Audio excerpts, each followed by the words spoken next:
Okay, so untuk seterusnya kita akan masuk subtopik 1.2 electric field. Ada beza tu. Tadi kita belajar elektrostatik ataupun electric force. Bila ada perkataan force, dia adalah F. Dia adalah electric force F. Now kita belajar electric, tapi di belakang ni field. Okay, lapangan elektrik. Macam padang. Dekat padang tu ada sumber elektrik. Ataupun nama lain bagi electric field adalah electric field strength. Kekuatan medan elektrik. Kan? Macam magnetic field lah. Kekuatan medan magnet. Sekarang kita ada medan elektrik lah. Ataupun electric field intensity. So banyak nama refer kepada electric field. Dan kena ingat nama ni supaya bila soalan tanya kita tahu simbol dia apa. Kalau kita tengok kat sini, simbol untuk electric field or electric field strength or electric field intensity adalah E. Okay? So, tengok beza kat sini. Dua-dua elektrik tapi satu force F, satu lagi field. Dia je perkataan field, itulah E. Okay. So, ingat field adalah medan. Maksudnya dekat medan tu kita akan rasa elektrik force lah. Kalau kita berada di dalam medan elektrik, kita akan rasa electric force. So, basically electric force ni wujud apabila dia masuk kawasan yang ada medan elektrik. Okay. Macam mana kita represent medan elektrik kita? Kita represent medan elektrik kita menggunakan lines. Okay. Macam magnet nanti pun chapter 4, kita akan represent the magnetic field dengan lines lah. Electric field around charges. So, maksudnya siapa yang produce electric field ni? Okay, contohlah ini area. Ada dua area. Area 1 dengan area 2. Okay, sekarang tidak ada medan elektrik. Kenapa? Tidak ada sumber tu. Jadi, siapa sumber yang menghasilkan medan elektrik? Charge. Jadi, kalaulah saya letak positive charge kat sini, negative charge kat sini, so area 1 dengan area 2 baru ada electric field lah dekat sini, medan ni. Okay, sebab charge yang produce electric field. Okay, so dia represented by drawing a series of lines. Maksudnya, medan elektrik ni represent dengan menggunakan line lah. Line yang banyak, series of line. Okay, so lines tu pula kita panggil electric field lines lah. Kan? The direction of electric field is tangent to the electric field line at each point. Sekejap lagi saya tunjuk. Okay, shape of electric field adalah sphere. Okay, the closer the lines, the stronger the field. Okay, maksudnya kalau tengok contoh line dekat positif ni ada dua. Okay, positive charge, electric field line start on positive charge and end on negative charge. Apa maksud dia? Dia basically selalunya positive charge, kita mula di situ. Dia akan keluar daripada positive charge. Contoh dua line dekat sini. Okay, negative charge dia akan terima. Dia memang masuk dia punya lines. Tadi kita kata the closer the lines, the stronger the field. Okay, kalau tengok dan bilangan, selalunya bilangan lines tu jugalah menunjukkan kekuatan electric field tu. Macam yang ini, kita ada dua line sahaja. Yang ini ada 4 line dekat itu. Bermaksud electric field D2 lebih besar berbanding electric field D1. Okay. Okay, so maksud start on positive charge and end on negative charge ni, contoh kalau saya letak dua charge berbeza sign ni pada satu medan, dekat sini lah. Okay, so dia akan bermula di positif, dia akan berakhir di negatif. Selalunya dia keluar daripada positif masuk ke negatif lah. Dia macam ni kalau ada dua charge. Okay, so the lines never cross because electric field doesn't have two values at the same point. So basically nak kata kalaulah dekat atas ni dah ada line, ni kat sini ada line kan. Tak boleh daripada sini keluar letak masuk dekat sini. Dia tak boleh cross. Macam ni, ini salah. Dia memang tidak akan touch, tak akan sentuh mana-mana lah. Okay, contoh lines tu, yang ni awak kena tahulah. Kalau kita ada satu positive charge, macam mana electric field pattern ataupun nama lain electric field lines pada sesuatu charge tu. Kalau positive charge, okay, macam Madam bagi tahu tadi, dia mesti keluar.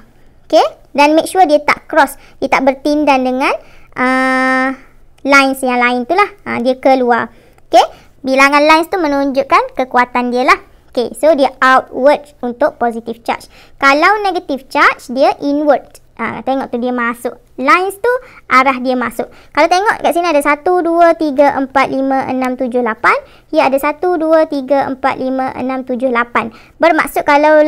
Bermaksud nilai Q sini sama dengan nilai Q sini. Contoh sini positif 2 mikrokulum. Okay. Yang ini pun 2 mikrokulum tapi negatif. Sebab bilangan lines dia sama, cuma sign sahaja berbeza. Okay, so ataupun dalam satu medan tu kita ada two equal point charge opposite sign. Kalau opposite sign macam medan bagi tahulah. Dia akan datang daripada positif ke negatif lah.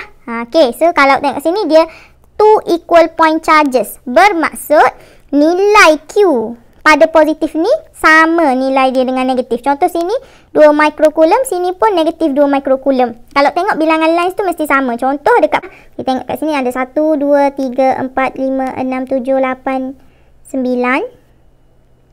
Okay. Dekat sini pula kita ada 1, 2, 3, 4, 5, 6, 7, 8, 9. So maksudnya kalaulah ada strength nilai Q yang sama, maka lines on each charge tu mesti sama juga. Okay, itu kalau opposite sign. Kita ada field tu, lines tu daripada positif ke negatif. Ini nak panah ni. So this is arrow lah yang menuju ke negatif. So dekat belakang ni dia masuk lah for negatif. Dekat sini dia keluar for positif. Okay. Itu contoh opposite sign. Ini kita ada two equal tapi dua-dua same charge, positive charge. Okay, kalau kat sini kita nampak kita ada bahagian dekat tengah ni which is neutral point. Kenapa? Sebab kita tahu positif dia memang repel kan. Dia takkan ada attraction. Okay, so that's why lah dekat tengah tu kita ada neutral point. Dia two equal bermaksud number lines yang ada pada setiap charge positif yang pertama dan yang kedua mesti sama. Okay, so untuk yang ini total electric force is 0 di bahagian tengah dan lines tu mestilah curvy lah. Dekat tengah ni, area yang kat tengah ni mesti curvy sebab dia menunjukkan repulsion between the two charge. Okay, kalau kita ada two opposite tapi unequal charges, maksudnya kekuatan charge tu berbeza. Satu negatif Q, satu 2Q.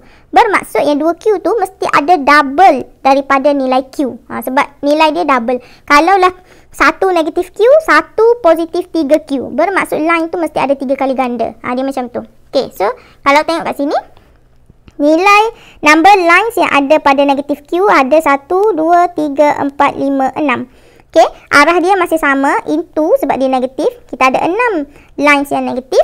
Now, kalau kita tengok yang positif should be ada 12 sebab dia 2 kali ganda. So, 1, 2, 3, 4, 5, 6, 7, 8, 9, 10, 11, 12. Mesti kira number lines tu. Okay, so saya dah tulis kat sini. Note that twice as many lines leave positive Q as there are lines entering negative Q. Okay, sebab number of lines adalah proportional to the magnitude of charge. Nilai charge tu tadi. Okay, itu kalau point charge. Apa bentuk electric field lines untuk two opposite charge parallel metal plates? Okay, kan kita belajar dalam lab. Okay, kita ada capacitor yang boleh store charge. Okay, dia store charge pada plates kan. So bila kita store charge dalam capacitor, satu kaki capacitor positif, satu kaki negatif lah. Okay, so kalau kita tengok kat sini, ini adalah positive plate, ini negative plate. Dan sama juga dengan charge, yang point charge dia mesti from positive to negative electric field lines tu. Makin ke tengah makin straight lah electric field line kita. Pada hujung ni dia curvy sikit lah. Okay, sebab shape plate tu sendiri. Saya dah ada take note kat sini. Lines go directly from positive plate to negative plate and parallel and equally spaced in the central region. The edges pula dia fringe outward sikit lah. Macam ni. Tak lukis curvy sangat pun tak apa. Okay, in the central region, electric field has the same magnitude at all points. Okay, sebabnya memang kalau ikutkan bilangan positive charge and negative charge pada plates akan sama lah. Okay, itu electric field lines.